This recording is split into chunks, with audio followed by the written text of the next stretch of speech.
의료법인이 자회사를 세워 영리사업을 할 수 있는 길이 열리고 경영상 어려움을 겪고 있는 의료기관에게 신사업을 개척할 수 있는 기회를 제공하고 박근혜 정부의 의료민영화 신호탄이 올랐다.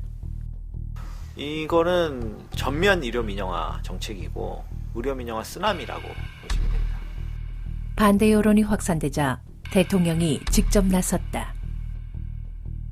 보건, 의료 등 5대 유망 서비스 업종에 대해서는 업종별로 관계 부처 합동 TF를 만들어 이미 발표한 규제 완화 정부 대책을 신속하게 이행하고 거침없는 의료민영화 선전포고.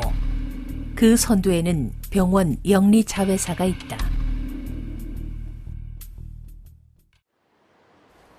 병원 영리자회사는 돈을 버는 게 목적인 회사다.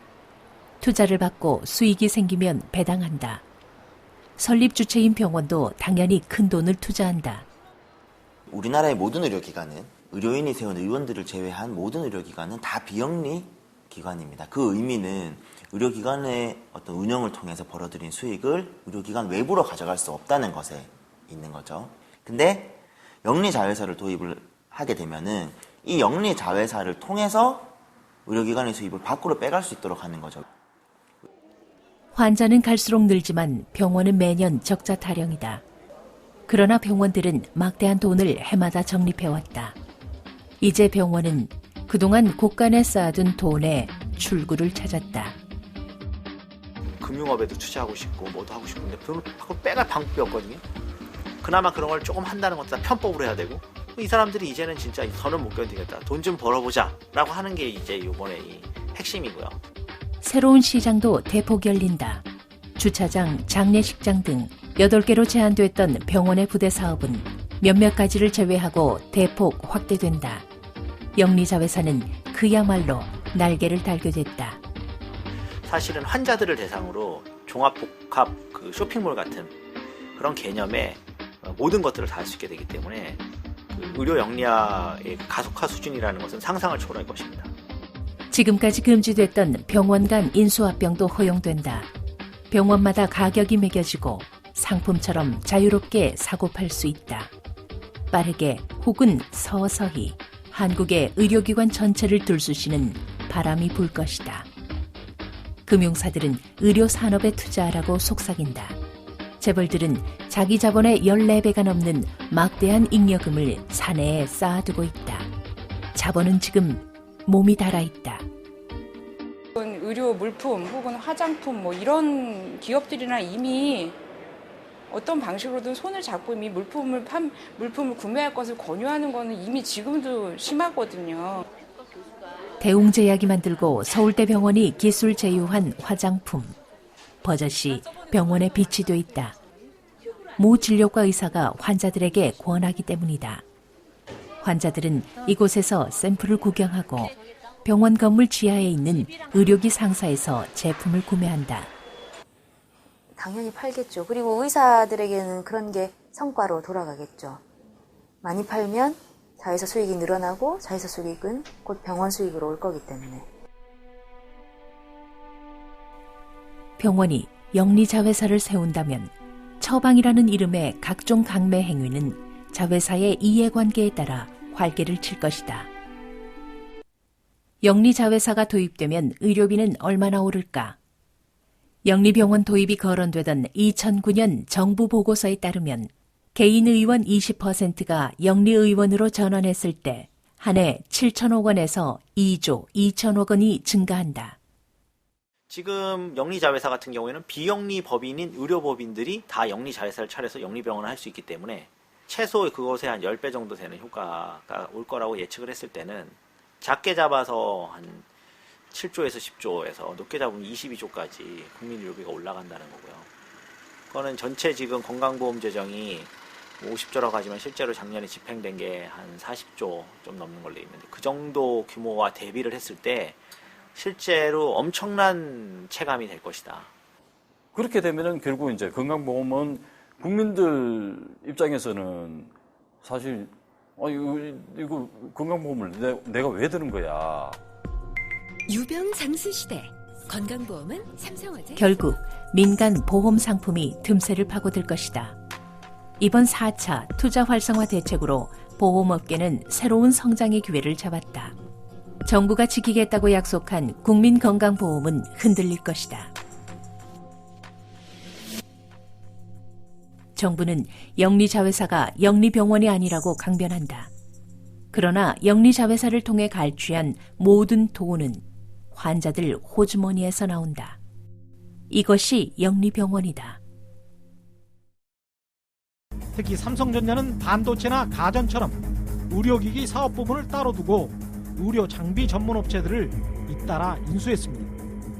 So we set up the goal. We should have some numbers. That's quite obvious. So 2020, our target revenue is we created $400 billion. 400조 원은 작년 삼성전자 매출 220조 원의 2배 수준이다. 삼성은 향후 그룹을 먹여 살릴 5대 사업 중 2개를 의료 사업으로 꼽았다. 삼성전자를 비롯해 주요 계열사들은 모두 의료 사업에 뛰어들어 있다. 이 사업들이 수익을 내려면 고객을 만나야 한다. 그 고객은 의료 서비스의 최종 공급지인 병원의 환자들이다. 헬스커넥트로 운명적 파트너십을 맺은 SK텔레콤은 삼성전자와 함께 원격 의료 시범 사업을 진행한 바 있다. 따라서 원격 의료가 도입돼 사업이 본격화되면 SK나 삼성은 헬스커넥트에 투자를 늘려 서울대병원을 거꾸로 지배할 수 있다. 수억 원대의 의료기기부터 주사기까지 서울대병원에서 쓰는 모든 물품은 구매 대행사 이지메디컴을 통해 들어온다.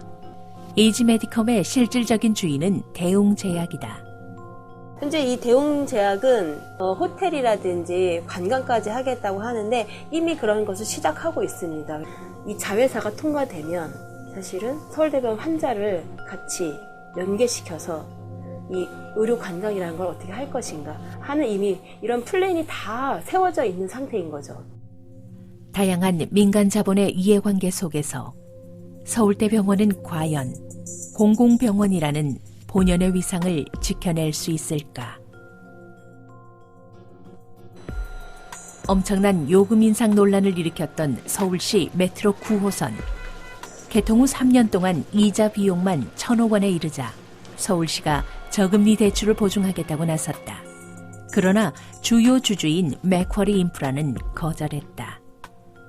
사업을 하기 위해서 투자도 있지만 또 하나는 자기 대출이라고 하는 신금융 기법을 만들어요.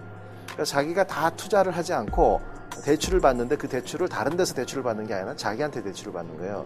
두 가지의 차이는 뭐냐면은 투자를 할 경우에 수익이 나지 않으면 배당을 못 받습니다. 그러나 대출을 해줄 경우에는 무조건 이자를 받게 돼 있죠. 맥쿼리는 금융기관에서 7%의 이율로 돈을 꿔서 15%의 고이율로 9호선에 빌려줬다. 그야말로 이자놀이를 한 것이다. 민간 자본의 이윤 추구 본능은 통제할 수 없다. 병원 노동자들은 지금껏 경험해보지 못한 거대한 적과 싸워야 한다. 이거는 전면 의료 민영화 정책이고 의료 민영화 쓰나미라고 보시면 됩니다. 그래서 사실 영리자회사 하나만 막는다고 해서 문제가 해결되는 게 아니라 이 뭐 하나라도 사실은 막지 못하면 국민 건강과 의료제도에 심각한 문제를 불러일으킨다는 거죠. 지금도 재난적 의료비가 나오는 나라인데 정말 돈이 없어서 병원에 못 가는 그것이 현실화될 수 있다. 그래서 꼭 막아야 된다. 그거 말씀드리고 싶습니다. 모든 민영화는 국민의 호주머니를 턴다. 의료 민영화는 국민의 건강까지 담보로 잡는 민영화 중 가장 나쁜 민영화다. 그러나 의료는 산업이 아니다. 의료는 사고 파는 상품이 아니다. 아픈 사람은 돈이 없어도 치료를 받아야 하며 돈과 생명은 바꿀 수 없다는 단순한 진리. 이것이 의료 민영화 태풍에 맞서 의료 공공성을 지켜야 하는 가장 큰 이유다.